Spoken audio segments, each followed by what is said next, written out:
Seigneur notre Dieu et notre Maître, quel bonheur que de nous approcher encore de toi en ces jours bénis que tu nous as donnés.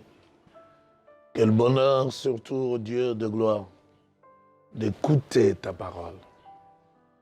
Mon Dieu, mon roi, tu avais promis d'envoyer la faim de la parole, la soif de la parole. Envoie ta faim et ta soif de la parole dans notre cœur. Tu avais promis également que tu écriras désormais ta parole dans le cœur et dans l'esprit de ton peuple.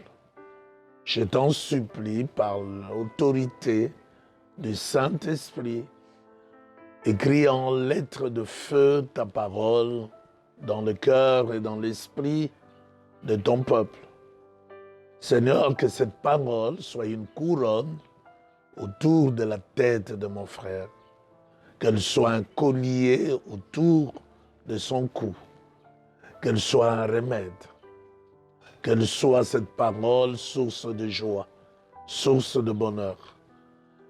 Seigneur, je t'en supplie, réveille l'intelligence de ceux qui vont nous écouter, afin qu'ils saisissent et comprennent la portée réelle de ta parole. Nous te le demandons avec instance. Et nous prions que le Saint-Esprit nous aide à communiquer cette parole avec la force et la vertu de la parole elle-même. Au nom de Jésus, le roi de gloire, nous avons ainsi prié. Amen.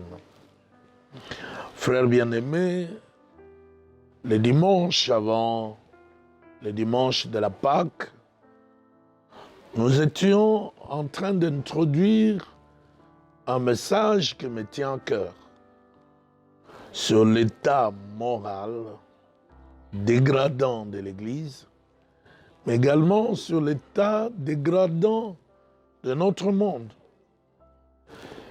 Et je voulais réveiller la saine intelligence des enfants de Dieu, particulièrement, et même du monde, sur la pensée de l'Église selon Christ. Et nous avions dit que l'Église a été conçue, pensée par Jésus lui-même comme une œuvre personnelle. Il disait à Pierre, « Je bâtirai mon Église et les portes du séjour des morts ne prévaudront point contre elle. » Matthieu chapitre 16, verset 18. Dans sa pensée originelle, l'Église devrait être une œuvre solide, inébranlable, inattaquable. Et Christ, dans la perception qu'il avait de l'Église, il a conféré à l'Église un certain nombre de qualités dont elle devait faire preuve. Et nous avons lu pour cela Ésaïe 28, verset 16. Et nous avions dit, entre autres, que l'Église du Seigneur était fondée sur une pierre angulaire de grand prix, une pierre solidement posée par Christ lui-même, et celui qui prendrait cette pierre pour appui n'aurait pas hâte de fuir. Christ lui-même dit qu'il fera de sa maison de la droiture une règle et de la justice un niveau. Et la grâce emportera le refuge de la fausseté et les eaux inonderont l'abri du mensonge. Christ donc a voulu d'une église propre à lui. C'est lui qui est le concepteur de son église.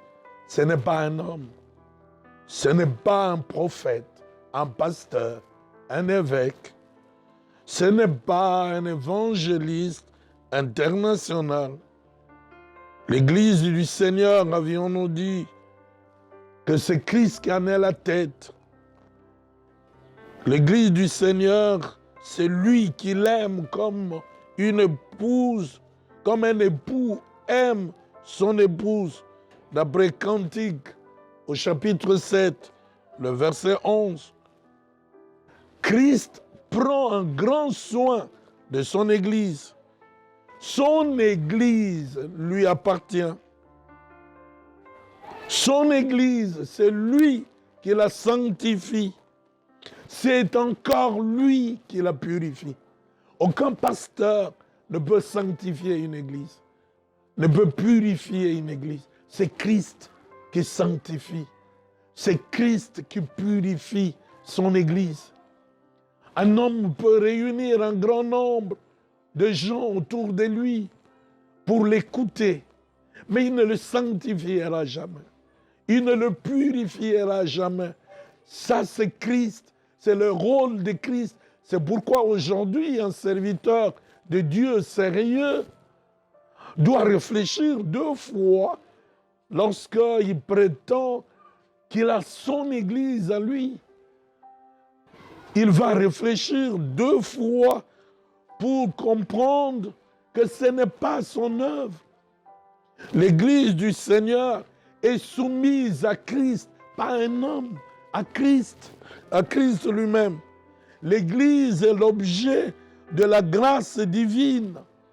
Objet de la grâce divine, c'est la grâce qui doit remplir l'Église de Christ. Ce n'est pas un homme qui remplit l'Église de la grâce. Nous avions dit également que Christ conférait un quadruple statut à son Église.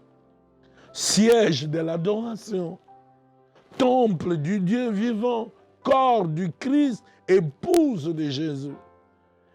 Et il confiait 4 missions qui me tenaient à cœur.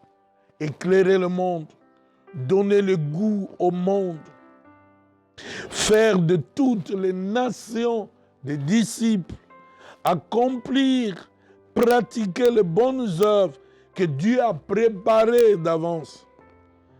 Christ a choisi du milieu des hommes, du milieu du peuple, des hommes, de femmes, que lui-même a qualifiés. Lui-même qualifie les hommes. Ce n'est pas un autre homme qui qualifie d'autres hommes. C'est Christ qui les qualifie. Il leur a donné l'ordre de la nourrir, d'annoncer tous les conseils de Dieu, sans rien en cacher, d'édifier son peuple par la parole. Mais qu'est-ce que nous avons fait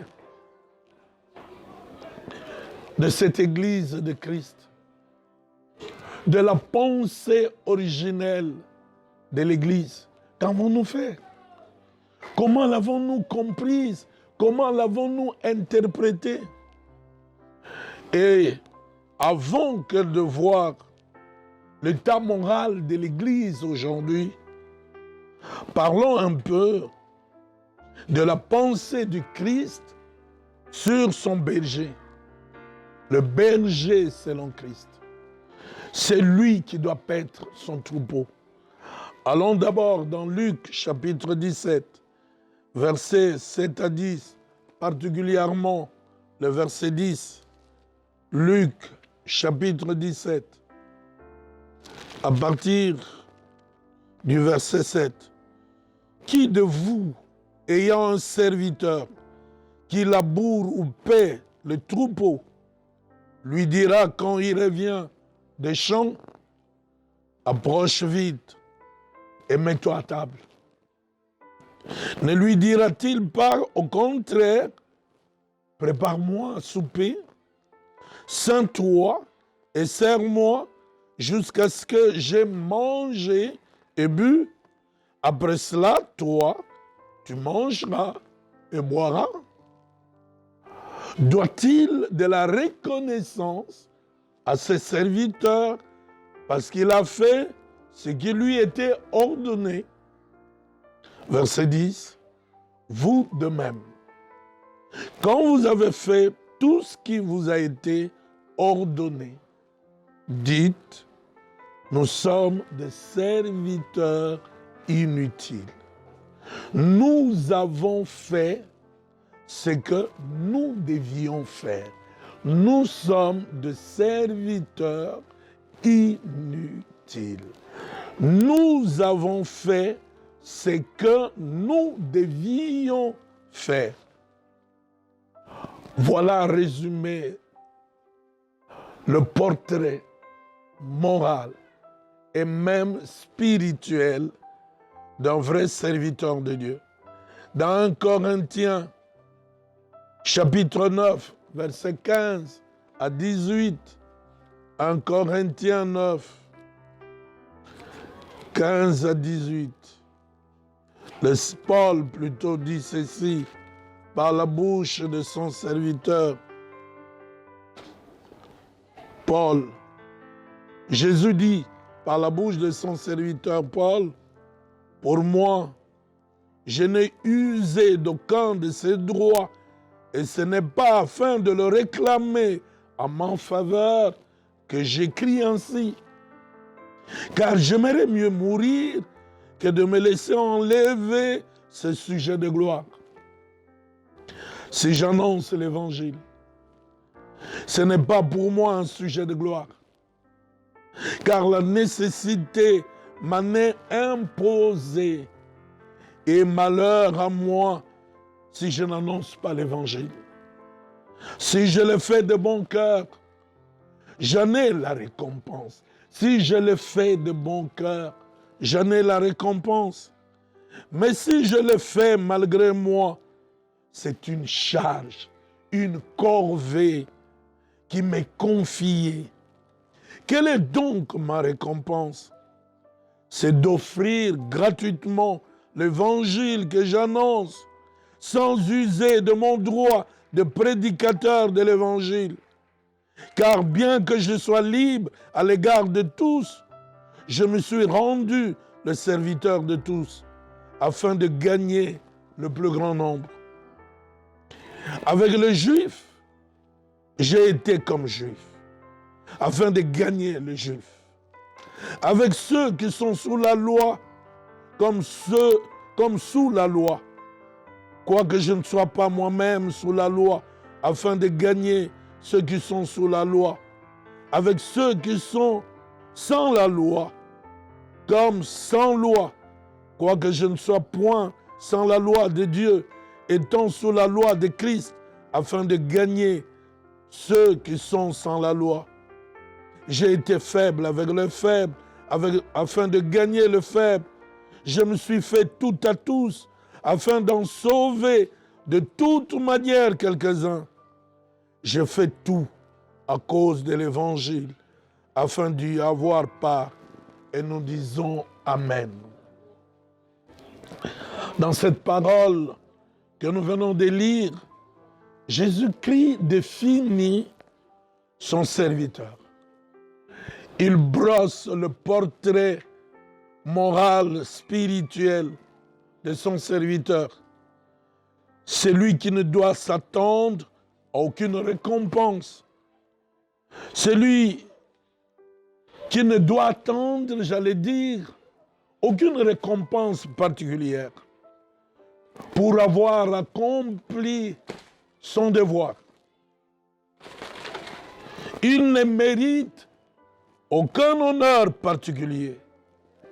Jésus-Christ place ainsi très haut la barre du serviteur, car pour lui, il n'est qu'un esclave au service de son maître, à qui il doit tout. J'allais même dire qu'il se doit lui-même à Christ. Son obéissance au maître ne lui vaut aucun mérite. C'est le maître qui apprécie. C'est le maître qui jauge tout. Paul, dans 1 Corinthiens 9, versets 16 à 18, qui avait bien assimilé la pensée du maître, ne trouve aucune raison personnelle de se glorifier, de s'enorgueillir, comme si l'évangile qu'il annonçait lui appartenait en propre. Et il ne ressentait aucune fierté à cause de sa manière de prêcher, comme s'il s'agissait d'une capacité toute personnelle à lui. Pour lui, annoncer l'évangile, ce n'est ni une contrainte, ni une corvée qui lui est imposée par Dieu. Non. Il n'avait pas d'autre choix que d'annoncer l'évangile. Parce que Dieu l'avait mis à part pour ses services. J'ai dit bien Dieu lui avait mis à part pour ses services. J'insiste, Dieu l'avait mis à part pour ses services.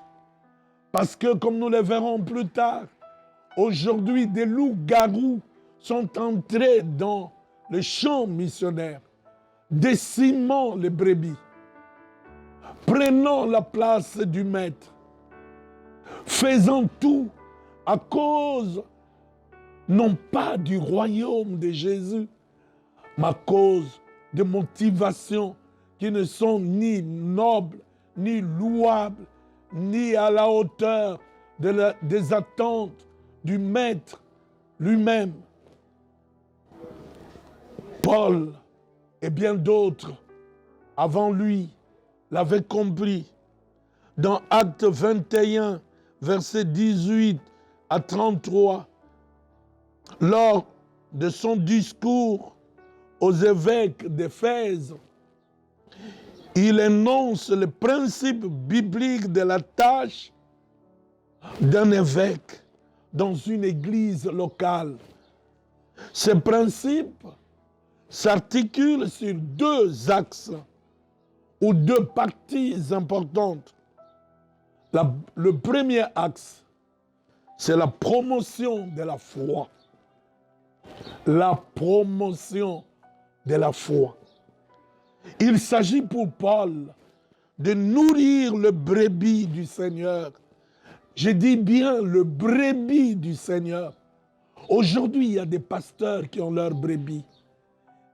Il y a des pasteurs qui ont fait des brebis du Seigneur leur brebis. Comme Saül, le roi Saül, autrefois, avait fait du peuple d'Israël ses esclaves, leur faisant payer même une tribu, comme si ce peuple était le peuple de Saül. Aujourd'hui encore, c'est ce que nous voyons dans l'Église. Nous le verrons bien plus loin lorsque nous parlerons de l'état dégradant de l'Église. Aujourd'hui, le Seigneur de gloire a fermé les églises. Qui est ce pasteur-là qui va aujourd'hui dans l'église, qui a ses brebis dans sa maison, aujourd'hui, qui est encore goguenard devant l'estrade, fanfaron, c'est prévalant de choses qu'il ne peut démontrer à ce jour. C'est pourquoi Dieu nous confond, nous le verrons, même nous, les pasteurs, aujourd'hui. Allons encore dans les temples, allons encore dans nos grandes bâtisses, allons encore, tenons-nous devant les brebis qui sont à autrui. Jésus lui-même, qui a payé le plus grand prix, lui qui sanctifie son Église, qui purifie son Église, lui qui amène sa grâce dans l'Église, lui qui fait grâce. Frère, un peu d'humilité, de simplicité, nous fait voir que nous ne sommes rien. Comme nous l'avons lu dans Luc 17, nous ne sommes que des serviteurs inutiles. le maître de la moisson, le berger principal, comme le disait mon pasteur Israël Ntsembe, c'est Christ lui-même. C'est lui, le maître du troupeau. Nous ne sommes que des serviteurs inutiles dans la moisson du Seigneur. Aujourd'hui, si Dieu nous a choisis, c'est pour nourrir son peuple, enseignant la parole de la vérité. N'oublions pas que le peuple de Dieu a été acquis par un seul, Jésus-Christ, au prix du sang, de son sang. C'était lui l'agneau immolé. C'est lui qui a payé le prix. Aucun pasteur n'est prêt à mourir pour ses brebis.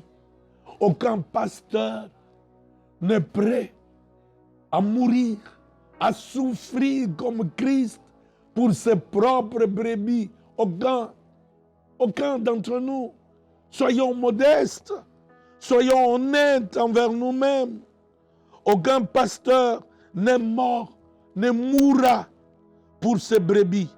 C'est pourquoi honnêtement, loyalement, on doit reconnaître qu'on est des serviteurs inutiles, qu'on est dans la mission avec le maître de la mission.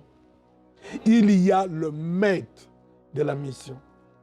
Il y a celui qui dirige la mission. Le berger en chef, Jésus-Christ. Aucun n'a écrit sa propre Bible. Ce que nous employons, c'est la parole de Christ, prêchée sous l'inspiration du Saint-Esprit. C'est pourquoi nous devons être modestes. Je le redis, nous devons être modestes, honnêtes, loyaux. Nous devons nous retrouver dans les limites que le ministère nous impose, que Christ nous impose. Christ nous impose des limites. N'allons pas au-delà des limites, au-delà des bornes que Dieu lui-même nous impose. Dans le verset 27 de Actes des Apôtres, verset 21, il annonce le conseil de Dieu en avertissant fidèlement le chrétien d'Éphèse et en les instruisant. C'est pourquoi Paul va leur dire, je suis pur du sang de vous tous. Je suis pur du sang de vous tous. Parce que Paul a annoncé aux chrétiens d'Éphèse, non pas son conseil à lui, mais le conseil de Dieu. Il a fortifié la foi de fidèles d'Éphèse, non pas avec de paroles brodées de fil blanc, comme on le voit aujourd'hui, pour des motivations qui ne sont pas nobles, pour des gains sordides. C'est pourquoi l'Église du Seigneur aujourd'hui n'est pas efficace. Aujourd'hui, les gens ne tremblent plus devant l'Évangile, ne pleurent pas devant l'Évangile. Aujourd'hui, en écoutant la parole, on ne trouve pas des gens qui se mettent à genoux. Il y a des gens qui pleurent sur eux-mêmes, qui tremblent sur eux-mêmes, qui tremblent devant le roi des gloires. Aujourd'hui, les gens entrent vides et sortent vides parce que l'esprit n'écrit pas la parole dans le cœur et dans l'esprit, parce que c'est la parole des âmes qui est annoncée et non pas l'évangile de Christ. Et non pas l'évangile de Christ. Aujourd'hui, on a retiré à la parole sa sève, sa puissance, sa force. On a retiré à la parole la compassion, l'amour, la miséricorde. On a retiré à la parole de Christ ce qui faisait, ce qui fait encore aujourd'hui la force de la parole. Car la parole a sa propre vertu, elle a sa propre force. La parole est glorieuse. La parole de Dieu couvre l'Église de la gloire d'en haut. Les gens doivent sentir la présence du Maître qui parle au cœur d'un grand nombre. Les gens doivent trembler. Les gens doivent pleurer. Les gens doivent aussi rire, rire de joie, parce que le Maître a consolé, parce que le Maître s'est révélé, parce que le Maître a parlé. C'est pourquoi, frères bien-aimés, combien aujourd'hui peuvent, comme Paul, parler de l'Évangile? Combien peuvent refuser de pleurer aux gens en leur disant ce qui leur plaît? Aujourd'hui, combien se prélassent devant la chair, non pas pour annoncer l'Évangile, alléluia, mais pour parler d'eux-mêmes, de ce qu'ils sont et de ce qu'ils ont. Frères bien-aimés, le modèle du pasteur est Jésus-Christ lui-même. C'est lui-même qui s'est livré de son propre gré pour ses brebis. Pour ses brebis. Il s'est livré de son propre gré pour ses brebis. On ne lui impose pas lui-même de son propre gré. Il y en a qui entrent dans le ministère, non pas pour faire le bonheur de leur maître, mais comme je l'ai dit, pour d'autres motivations, comme nous le verrons, que la motivation de Dieu, que le salut d'un grand nombre, que l'avancement du royaume de Jésus, que la révélation de leur Seigneur et leur Maître au travers de fils et de filles qu'il a choisis, sauvés, purifiés, lavés, établis dans sa maison. C'est pourquoi notre modèle de berger, de pasteur, c'est Jésus. C'est lui que nous devons suivre. Le berger n'est pas berger pour ce que le brebis doit apporter. En termes de viande, en termes de lait, en termes de laine, de peau, non. Mais le berger est berger pour ce qu'il peut apporter aux brebis. Je reprends. Le berger est berger pour ce qu'il peut apporter aux brebis du Seigneur. En Israël, autrefois, les bergers ne mangeaient jamais avant les brebis. Ils devaient commencer d'abord par nourrir les brebis. Mon père, Israël Nsembe, nous disait que l'on ne va pas traire le lait de brebis qui ne sont pas encore arrivés à la maturité. Vous leur ferez mal, très mal. Combien aujourd'hui sont en train de traire du lait qui n'est pas encore là, qui font des églises pour cela. Voilà pourquoi, frères bien-aimés, ce n'est pas par nécessité, non. Ce n'est pas par contrainte, non. Ce n'est pas pour être connu, non. c'est pour donner. Le berger donne. Le berger se donne. Le berger travaille pour l'avancement du royaume. Il a meilleure idée du royaume. Il a meilleure idée du salut de l'humanité. Du salut d'un grand nombre. Quel malheur. Quel malheur pour un berger que de ne pas comprendre ces choses-là, que de ne voir les choses selon le monde et amener tout selon la mesure du monde.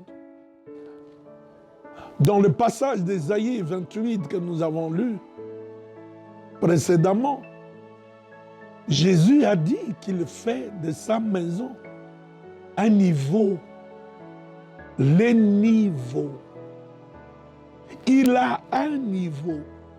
C'est ce niveau que nous devons rechercher, comme un maçon qui veut construire des murs qui sont droits. Il a un niveau. Il y a une unité de mesure. Et nous devrons les comprendre, frères bien-aimés. Sinon nous sommes en dehors de la volonté du Maître. En dehors de la volonté du Maître. Le berger selon Christ, c'est celui qui prend soin, non pas de lui-même, mais des brebis. Qui a à cœur la mission. C'est ce que Christ a fait. Si le berger est avide d'argent et de biens, il attirera vers lui les sources financières et matérielles de l'Église. Le pasteur, serviteur de Dieu, il consacre et se consacre entièrement à la cause du royaume. Le pasteur, serviteur de Dieu, appelé par Dieu, et tout à Christ pour accomplir sa volonté et non pour ses intérêts. Dans Jean 4, verset 34, répondant à ses disciples, Jésus leur dit, ma nourriture, c'est de faire la volonté, ma nourriture, c'est de faire la volonté de celui qui m'a envoyé. La nourriture du serviteur de l'Éternel, c'est d'accomplir la volonté de son maître. Il est le soldat sur le champ missionnaire.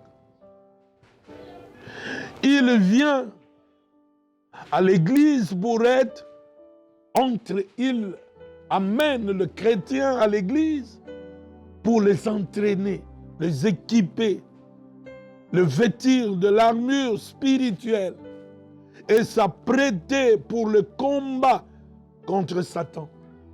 Il le prépare non pas pour rester à l'église, il le prépare pour les envoyer sur le champ missionnaire. Aujourd'hui, les églises sont fermées. Quels sont devenus nos brebis? Enfin, ceux qui réclament leurs brebis. Aujourd'hui, les brebis sont dans les maisons, confinées dans les maisons. Si le berger les a préparés pour rester à l'église, aujourd'hui que l'on est dans les maisons, que l'on ne peut pas venir à l'église, que vont devenir les brebis? Le temps que cela va durer, qu'est-ce qu'elles vont devenir? C'est pourquoi, frères bien-aimés, ça c'est le temps pour nous, serviteurs de l'Éternel, de comprendre cela. Le berger de Christ, je vais atterrir, est appelé à souffrir pour ses brebis. Et non pas à faire souffrir les brebis du Seigneur pour ses intérêts égoïstes. Paul, dans Colossiens 1, 24, disait « Je me réjouis maintenant dans mes souffrances pour vous, et je supplée dans ma chair à ce qui manque aux afflictions de Christ pour son corps qui est l'Église. » Cette souffrance du berger, c'est ce qui fait grandir l'Église. Aujourd'hui, il y a des églises qui ne grandissent plus. Pourquoi? Parce que le berger n'a pas appris à souffrir pour ses brebis. Au contraire, il a trouvé comment faire souffrir les brebis. Quelqu'un de l'église me disait, un jour, le pasteur de l'église d'où il venait avait fermé la grille de l'église. Si aujourd'hui, vous ne me donnez pas l'argent de mon carburant, personne ne sortira de cette église. Voici ce que nous faisons des brebis du Seigneur. Voici la contre-vérité du message du Christ. Le ministère, frère, n'est pas une fin en soi, disait quelqu'un. Le ministère pastoral n'a de sens et de valeur que par rapport aux brebis qui en sont les bénéficiaires. Qui en sont le bénéficiaire. Le fait que le berger connaisse ses brebis et que ces brebis le connaissent traduit les bonnes dispositions du cœur du berger pour la mission que Dieu lui a confiée. Ça, c'est la pensée, selon moi, ou plutôt selon la Bible, que le Seigneur a de son Église. Il doit y avoir un lien intime entre le berger et les brebis sur ce que chacun d'entre nous doit accomplir pour la plus grande gloire du Seigneur. Sortir de là, sortir de cette pensée que le Seigneur a de son berger, c'est devenir un loup dans la bergerie du Seigneur. C'est devenir un faux messager de l'Évangile. C'est pourquoi le temps du confinement que Dieu nous donne doit être un temps de remise en question de la mission de chaque serviteur de Dieu. Un temps de remise en question de la manière dont nous avons travaillé jusque-là. Un temps de remise en question de notre rôle. Si nous faisons passer tout ce temps sans nous remettre en question, le maître viendra. Il enlèvera ses brebis, il le confiera à des bergers fidèles. Le maître viendra. Il commencera d'abord par juger ses bergers. Et ça sera le temps de la confusion pour ceux-là qui se prélassaient dans les églises. Que Dieu vous bénisse. Qu'il bénisse sa parole et qu'il nous amène, nous tous, à commencer par moi-même, à nous remettre en question. Merci Seigneur. Pour ceux qui nous suivent à travers le média et particulièrement sur notre chaîne YouTube, nous sommes le centre missionnaire Arche de l'Alliance, Massina, quartier 3, Arrêt Agence, Et nous sommes sur l'avenue Congo, numéro 14. Si Dieu nous fait grâce, après ce temps de confinement, vous pouvez venir nous visiter. Vous pouvez également envoyer des fidèles dans ces centres-là. Vous pouvez nous contacter à notre numéro qui s'affichera bientôt au 085 643 5000. 085 643 5000. Si nos prédications vous édifient, frères bien-aimés, ne les gardez pas pour vous-même. Abonnez-vous à la chaîne. Faites connaître cette chaîne. Et surtout, faites connaître la parole. Le temps où la parole de Dieu doit aller jusqu'aux extrémités de la terre et d'arriver. Et travailler encore à l'avancement du royaume de Jésus. Et si vous pouvez traduire cela dans d'autres langues et faire connaître cela, Dieu sera glorifié.